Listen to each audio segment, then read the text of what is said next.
त्याचं उत्तर प्रफुल्लभाईंनाच तुम्हाला विचारायला लागेल, कारण का कशामुळे त्यांना घुटमळ होत होती ही मला माहिती नाही. म्हणजे इन्कम टॅक्स, CBI आणि ED याचा गैरवापर करून एक अदृश्य हात दिल्लीवरनं सातत्याने पक्ष आणि कुटुंब मोडण्याचं पाप हे या देशात एक नवीन ट्रेंड आलेला आहे. जे विरोधात असतात तेव्हा आईस आहे. मग भारतीय जनता पक्षाने एक नवीन वॉशिंग मशीन काढलं आहे, त्याच्यातून बाहेर पडल्या की ते आईस पूर्ण पागळून जातं आणि आरोप सगळे निघून जातात, डिफ्रॉस्ट होतात. यश असेल तर प्रफुल्लभाईंचं, अपयश असेल तर माझं. मी पूर्णपणे क्रेडिट प्रफुल्लभाईंना देत नाही. असं साधारण असतं की कुठलीही संघटना याच्यामध्ये अशा काही गोष्टी झाल्या आणि सगळ्याच संघटनेत त्या होतात, हे काही नवीन नाही. त्याच्यामुळे त्या संघटनेत नेते जरी काही ठिकाणी गेले असतील तर सहकारी आणि कार्यकर्ते, आणि आमचं भाग्य की गेले 6 दशकं आदरणीय पवारसाहेबांवर प्रेम करणारे, विश्वास ठेवणारे असंख्य लोक हे महाराष्ट्रात आहेत. आणि ते ऋणानं बंद प्रेमाची जी नाती ही जपण्याचं काम 6 दशकं आदरणीय पवारसाहेबांनी केले. मग त्याच्यात त्यांनी घेतलेले निर्णय असतील, त्यांनी सत्तेत असताना किंवा विरोधात असताना घेतलेला निर्णय असतील, किंवा विरोध ज्या गरजेचा होता किंवा मागण्या केल्या असतील, त्याच्यातून जे काही काम 6 दशकात महाराष्ट्रात आणि देशात उभं राहिलेलं आहे, असेही लोक या राज्यात आणि देशात आहेत. आणि ते ठामपणे आजही आदरणीय पवारसाहेब आणि राष्ट्रवादी काँग्रेस पक्षामागे खंबीरपणे उभे आहेत. त्यामुळे त्यांच्याशीही काही चर्चा झाली. आणि एक गोष्ट मी स्वतः प्रांजळपणे कबूल करते की गेल्या 5-10 वर्षामध्ये राष्ट्रवादी काँग्रेस पक्षाची ताकद ही गोंदिया आणि भंडारामध्ये आम्हाला समाधान वाटेल अशी नव्हती.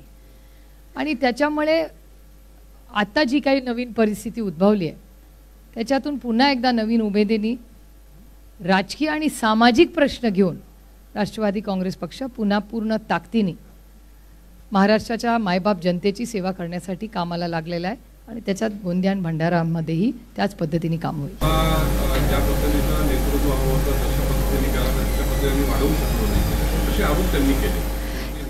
याचं उत्तर प्रफुल्लभाईंनाच तुम्हाला विचारायला लागेल, कारण का कशामुळे त्यांना घुटमळ होत होती ही मला माहिती नाही. त्याच्यामुळे याचं उत्तर ज्या पक्षामध्ये आणि ज्या नेत्याला त्यांनी 25 वर्ष नेता मानला, त्यांच्या मनात जर ही खदखद असेल तर ती आमच्यापर्यंत कानात कधीच आली नाही. आणि ते राष्ट्रवादी काँग्रेस पक्षात होते तेव्हा आठवड्यातून 3 वेळा तर आदरणीय पवारसाहेबांना भेटायलाच यायचे. 6 जनपदला जेवढं ते त्यांचं माझं घर आहे तेवढंच प्रफुल्लभाईंचंही होतं. त्याच्यामुळे अनेक दिवस मीटिंग्स ह्या सगळ्यालाच ते यायचे. त्याच्यामुळे त्यांच्या मनात जी काही खदखद असेल ह्याचं उत्तर तेच देऊ शकतात, मी नाही देऊ शकत. जनतेचा शक्यता नाकारता येत नाही. कारण का ज्या पद्धतीने आज आईसचा वापर, आईस म्हणजे बर्फ नाही, आईसचं स्पेलिंग ICE आहे, म्हणजे इन्कम टॅक्स, CBI आणि ED याचा गैरवापर करून एक अदृश्य हात दिल्लीवरनं सातत्याने पक्ष आणि कुटुंब मोडण्याचं पाप हे या देशात एक नवीन ट्रेंड आलेला आहे. आणि तुम्ही बघाल काश्मीर टू कन्याकुमारी कुठल्याही वर्तमानपत्राचा डेटा तुम्ही त्यांच्याचकडून, मला ही माहिती तुमच्याचकडून मिळालेली आहे की जवळपास 95% 95% आजही ज्या केसेस आहेत आईसच्या त्या सगळ्या विरोधी पक्षावर आहेत. आणि असंख्य उदाहरणं मी तुम्हाला देऊ शकते. जे विरोधात असतात तेव्हा आईस आहे.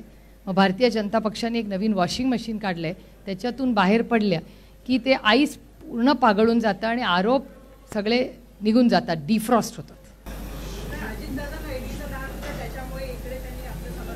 ह्याच्यावर मी ह्याचं उत्तर मी नाही देऊ शकत, कारण का हे मला माहिती नाही. हो, कुटुंबात एकत्रच आहे ना.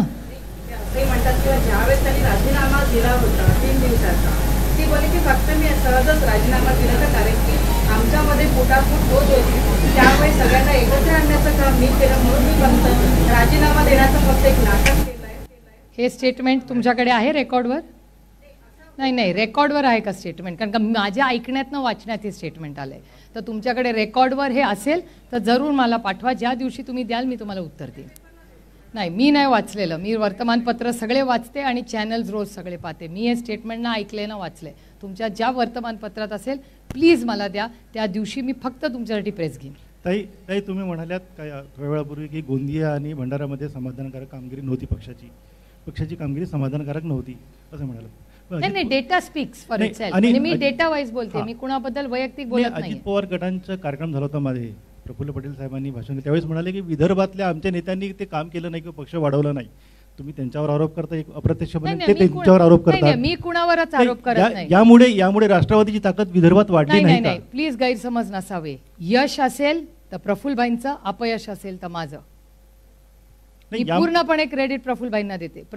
जे राष्ट्रवादी काँग्रेसचं यश आहे ते सगळं प्रफुल्ल पटेलांमुळे, आणि जे अपयश राष्ट्रवादीचं आहे ते सुप्रिया सुळेमुळे. That is leadership.